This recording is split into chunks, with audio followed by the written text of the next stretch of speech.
Messaggio al bestiame votante di Larken Rose. Non puoi nemmeno immaginare in quanti modi il mondo sia l'opposto di ciò che ci hanno insegnato a credere.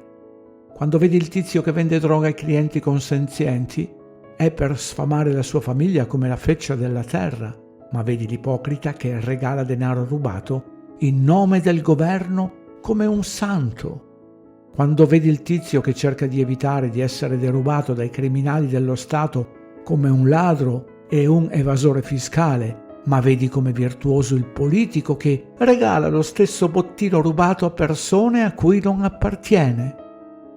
Vedi il poliziotto come un bravo ragazzo quando trascina via un uomo dai suoi amici e dalla sua famiglia e lo getta in prigione per 10 anni per aver fumato una foglia.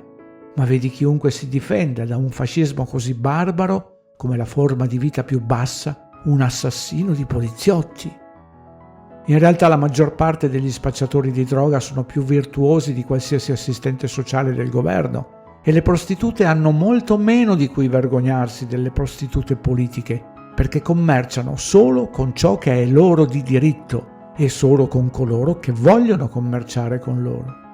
Il cittadino onesto che va in chiesa, rispettoso della legge, che paga le tasse, che vota a destra o a sinistra, è molto più spregevole e una minaccia più grande per l'umanità del più promiscuo e pigro hippie che fuma droga. Perché? Perché l'hippie è disposto a lasciare liberi gli altri, l'elettore no. Il danno arrecato alla società dalle cattive abitudini e dalla scarsa moralità non è nulla rispetto al danno arrecato alla società dalla violenza ipocrita commessa in nome dello Stato. Vi immaginate caritatevoli e tolleranti quando non lo siete affatto. Persino i nazisti avevano buone maniere a tavola e un'etichetta appropriata quando non uccidevano la gente. Credete di essere brave persone perché dite «per favore» o «grazie». Credete che stare seduti in quel grande edificio la domenica vi renda nobili e giusti? La differenza tra voi e un comune ladro è che il ladro ha la decenza di commettere lui stesso i crimini, mentre voi vi lamentate affinché il governo lo faccia e che rubi per voi. La differenza tra voi e il delinquente di strada è che il delinquente è aperto sulla violenza che commette, mentre voi lasciate che altri controllino con forza i vostri vicini al posto vostro. Sostenete il furto, l'aggressione e persino l'omicidio, ma non vi assumete alcuna responsabilità per farlo. Voi vecchi volete che il governo rubi i vostri figli così da ricevere il vostro assegno mensile. I vostri genitori vogliono che tutti i vostri vicini vengano derubati per pagare la scuola ai vostri figli. Tutti votate per qualsiasi truffatore che promette di rubare soldi ad altre persone per pagare ciò che voi volete. Chiedete che le persone che si comportano in modo che non approvate vengano trascinate via e rinchiuse. Ma non vi sentite in colpa per le innumerevoli vite che i vostri capricci hanno distrutto. Chiamate persino i criminali del governo rappresentanti e tuttavia non vi assumete mai la responsabilità del male che commettono. Sostenete con orgoglio le truppe mentre uccidono chiunque. Sostenete i bugiardi del governo quando dicono di uccidere e vi sentite bene al riguardo. Vi definite cristiani, musulmani, ebrei o qualsiasi altra religione. Ma la verità è che ciò che chiamate religione è una falsa, vuota facciata. Ciò che adorate veramente, il Dio a cui vi inchinate veramente, ciò in cui credete veramente è lo Stato. Non rubare, ma non uccidere, a meno che non possiate farlo tramite il governo. Allora va bene, non è vero? Quando vengono chiamate tassazione o guerra, smette di essere un peccato, giusto? Dopotutto, è stato solo il vostro Dio a dire che non dovreste rubare e uccidere, ma se lo dice lo Stato allora va bene, è abbastanza ovvio che nella vostra mente lo Stato è superiore all'altro. Nonostante tutte le chiese, le sinagoghe e le moschee che vediamo intorno a noi, questa nazione ha un Dio, ha un solo Dio e quel Dio si chiama governo. Gesù ha insegnato a non usare la violenza e vi ha detto di amare il vostro prossimo. Ma lo Stato vi incoraggia a votare per persone che useranno la violenza del governo per intromettersi in ogni aspetto della vita di tutti gli altri. A chi credete? A coloro che stavano per lapidare una donna che aveva commesso adulterio, Gesù disse: chi è senza peccato scagli la prima pietra. Ma lo Stato dice che è perfettamente lecito rinchiudere qualcuno se fa qualcosa che sembra sgradevole, come la prostituzione. A cosa credi? Il Dio cristiano dice: non desiderare, ma desiderare il sangue vitale della bestia che è lo Stato. Ti è stato insegnato a odiare, disprezzare, provare il risentimento per chiunque abbia ciò che tu non hai. Ti rivolgi allo Stato affinché distrugga le altre persone, affinché rubi le loro proprietà e te le dia. E tu chiami questa equità. Si chiama desiderare e rubare. Non siete cristiani, non siete ebrei, non siete musulmani e certamente non siete atei. Avete tutti lo stesso Dio e il suo nome è governo. Siete tutti membri della setta più malvagia, la più folle e distruttiva della storia. Se mai ci fosse un diavolo, lo Stato è lui, e tu lo adori con tutto il tuo cuore e la tua anima. Lo preghi affinché risolva ogni problema, soddisfi tutti i tuoi bisogni, colpisca i tuoi nemici e ti riversi le sue benedizioni. Adori quello che Nietzsche chiamava il più freddo di tutti i mostri freddi e odi quelli di noi che non lo fanno. Per te il peccato più grande è disobbedire a Dio, infrangere la legge lo chiami, come se qualcuno potesse avere l'obbligo morale di obbedire ai comandi e alle richieste arbitrarie dei megalomani corrotti, bugiardi e deliranti che infestano le nostre spregevoli città. Anche i vostri ministri, preti e rabbini, il più delle volte, sono traditori delle loro religioni, insegnando che i comandi dell'autorità umana dovrebbero sostituire i seguaci delle leggi degli dei in cui dicono di credere. Diversi anni fa ho sentito un pomposo idiota evangelico pontificare alla radio che chiunque disobbedisce all'autorità civile, che sia un re o qualsiasi altro governo, sta impegnandosi in una ribellione contro Dio. Ha usato esattamente quelle parole. E se il governo sta facendo qualcosa di sbagliato? Bene. Questo venditore di epifania demoniaca ha fatto capire che sono affari di chi ha il governo e tu sei comunque obbligato a obbedire. Ovunque ti giri, che sia lo Stato o la Chiesa, i media o le scuole, ti viene insegnata una cosa sopra ogni altra: la virtù di sottometterti ai mortali che affermano di avere il diritto di governarti. È nauseante la riverenza con cui parli dei bugiardi e dei ladri i cui piedi sono così saldamente piantati sul tuo collo. Chiami i deputati e i giudici onorevoli e ti innamori della magnificenza delle sale grandiose in cui vivono, dei templi che hanno costruito per celebrare il dominio dell'umanità. Ti senti orgoglioso di poter dire che una volta hai stretto la mano a un senatore o hai visto il presidente di persona, la grande divinità in persona, Sua Altezza Reale, il presidente della nazione.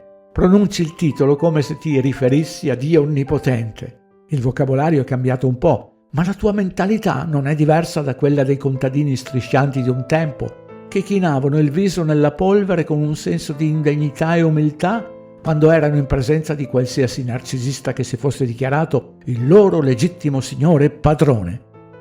La verità della questione, allora come oggi, è che questi parassiti che si definiscono leader non sono esseri superiori, non sono grandi uomini e donne, non sono onorevoli, non sono nemmeno nella media.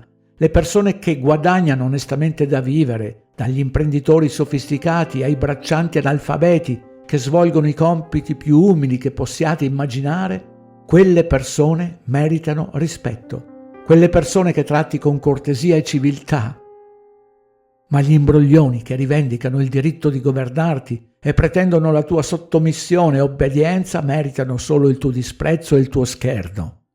Quelli che cercano le cosiddette alte cariche sono i più bassi tra i bassi. Possono vestirsi meglio, avere un vocabolario più ampio e fare un lavoro migliore nel pianificare ed eseguire i loro piani, ma non sono migliori dei borseggiatori, degli aggressori, dei ladri d'auto, anzi sono i peggiori, perché non vogliono derubare solo i tuoi beni, vogliono derubare la tua stessa umanità, privarti del tuo libero arbitrio, prosciugando lentamente la tua capacità di pensare, giudicare, agire, riducendoti a schiavo sia nel corpo che nella mente. E continui ancora a chiamarli leader. Leader? Dove pensi di andare esattamente con chi ti chiede di essere il suo leader? Se vivi semplicemente la tua vita e ti fai i fatti tuoi, esercitando i tuoi talenti, inseguendo i tuoi sogni e sforzandoti di essere ciò che credi di dover essere, Che utilità ha avere un leader? Pensi mai alle parole che senti, alle parole che ripeti? Ripeti a pappagallo termini ossimorici come leader del mondo libero. Anche fingendo per un momento di dover fare un grande viaggio o una gigantesca battaglia che tutti nell'intera nazione stanno intraprendendo insieme e che richiederebbe un leader, perché mai dovresti pensare anche solo per un momento che i delinquenti che infestano le nostre città siano il tipo di persone che dobbiamo ascoltare o emulare o seguire ovunque? Da qualche parte nel tuo cervello, per lo più dormiente, sai benissimo che i politici sono tutti bugiardi e ladri corrotti, truffatori opportunisti, sfruttatori e seminatori di paura. Tutto questo lo sai e tuttavia continui a parlare come se fossi tu quello stupido e feroce, mentre i politici sono i grandi saggi modelli di ruolo, insegnanti e leader senza i quali la civiltà non potrebbe esistere. Falso. Credi veramente che questi truffatori siano quelli che rendono possibile la civiltà? Quale credo potrebbe essere più assurdo? Eppure quando eseguono i loro rituali pseudo-religiosi decidendo come controllarti in ogni momento, la chiami ancora legge e continui a trattare le loro richieste arbitrarie come se fossero decreti morali degli dei, che nessuna persona per bene considererebbe mai di disobbedire. Sei diventato così profondamente indottrinato nel culto dell'adorazione dello Stato che sei scioccato quando ogni tanto una persona sana di mente afferma l'ovvio. Il semplice fatto che i delinquenti politici abbiano scritto qualcosa e dichiarato che le loro minacce sono legge non significa che un essere umano in qualsiasi luogo abbia il minimo obbligo morale di obbedire. Ogni momento di ogni giorno, in ogni luogo, in ogni situazione, hai l'obbligo morale di fare ciò che ritieni giusto, non ciò che qualche gonfio chiacchierone delirante dice sia legale. E questo richiede che tu determini prima il giusto e lo sbagliato da solo, una responsabilità dove spendi molto tempo e sforzi cercando di eludere. Proclami quanto sei orgoglioso di essere un cittadino rispettoso della legge ed esprimi il totale disprezzo per chiunque si consideri al di sopra delle tue cosiddette leggi che non sono altro che capricci egoistici di tiranni e di ladri. La parola crimine una volta significava un atto dannoso per un'altra persona, ora significa disobbedienza a uno qualsiasi della miriade di comandi arbitrari provenienti da una classe criminale parassitaria. Per te la parola crimine è semplicemente sinonimo della parola peccato, il che implica che coloro i cui ordini vengono disobbediti devono essere qualcosa di simile a Dio, quando in verità sono più simili alle sanguisughe. La stessa frase, prendere la legge nelle tue mani, esprime perfettamente quanto sia un sacrilegio ai tuoi occhi per un semplice essere umano assumersi la responsabilità di giudicare il bene dal male e agire di conseguenza, invece di fare ciò che fai tu, obbedendo senza pensarci a qualsiasi comando capriccioso che questa fogna di vermi vomita fuori. Tu glorifichi questa classe criminale come legislatori e credi che nessuno sia inferiore a un trasgressore della legge, qualcuno che oserebbe disobbedire ai politici. Allo stesso modo parli con pia reverenza degli esecutori della legge, coloro che impongono con la forza ai politici ogni capriccio sul resto di noi.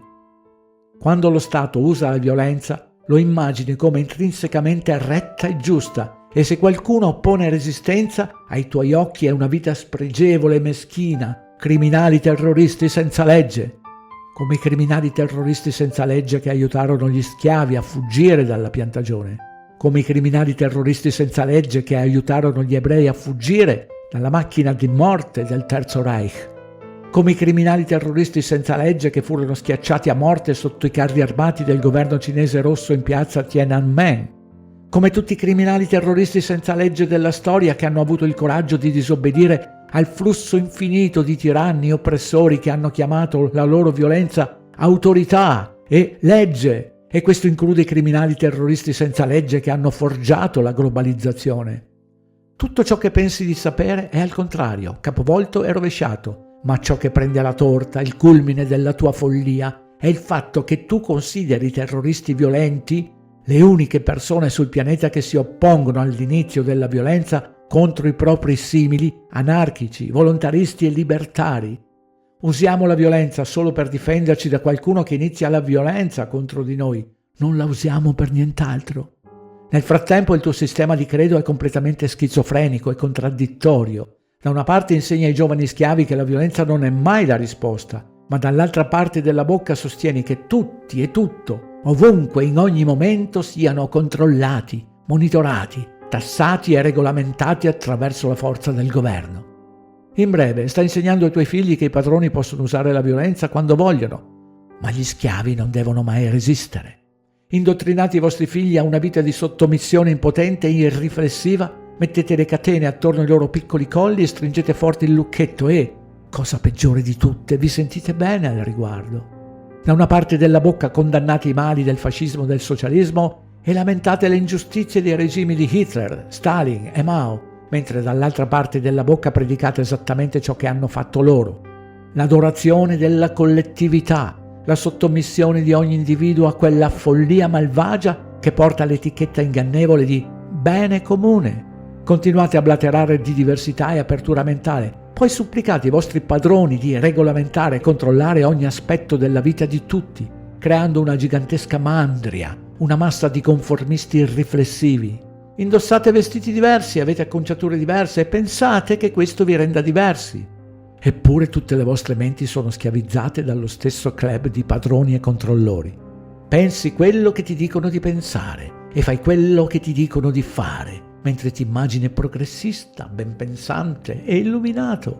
Dalla tua posizione di relativo comfort e sicurezza ora condanni i mali di altre terre e di altri tempi, mentre chiudi un occhio sulle ingiustizie che accadono proprio accanto a te.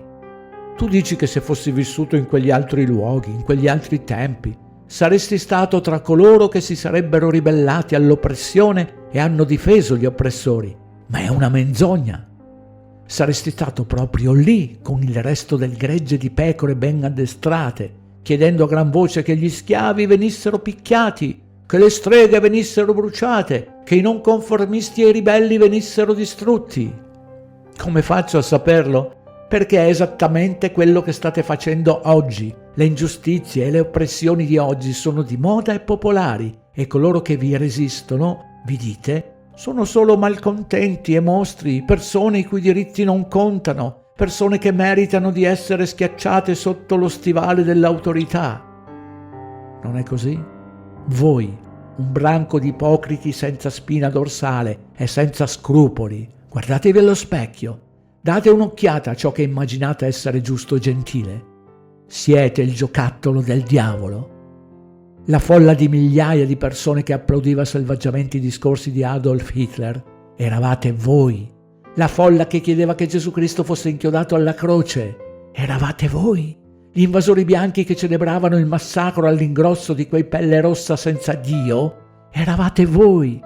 La folla che riempiva il Colosseo applaudendo mentre i cristiani venivano dati in pasto ai leoni eravate voi.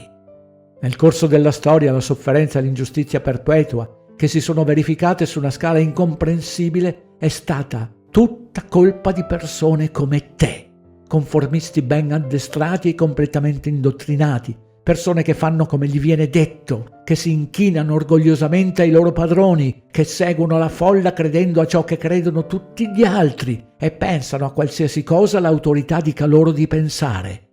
Quello sei tu.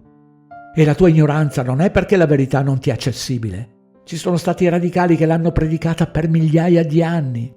Ma tu sei ignorante perché eviti la verità con tutto il tuo cuore e la tua anima. Chiudi gli occhi e scappi quando un accenno di realtà ti arriva davanti. Condanni come estremisti e frange marginali coloro che cercano di mostrarti le catene che indossi. Perché, alla fine, non vuoi essere libero. Non vuoi nemmeno essere umano. La responsabilità e la realtà ti spaventano a morte, quindi ti aggrappi saldamente alla tua schiavitù e ti scagli contro chiunque cerchi di liberarti. Quando qualcuno apre la porta della tua gabbia, ti nascondi in un angolo e urli «Chiudila! Chiudila!» Beh, alcuni di noi hanno smesso di cercare di salvarti. Abbiamo sprecato abbastanza sforzi nel cercare di convincerti che dovresti essere libero. Tutto quello che fai è ripetere a raffica ciò che i tuoi padroni ti hanno insegnato, che essere liberi porta solo al caos e alla distruzione, mentre essere obbedienti e sottomessi porta alla pace e alla prosperità.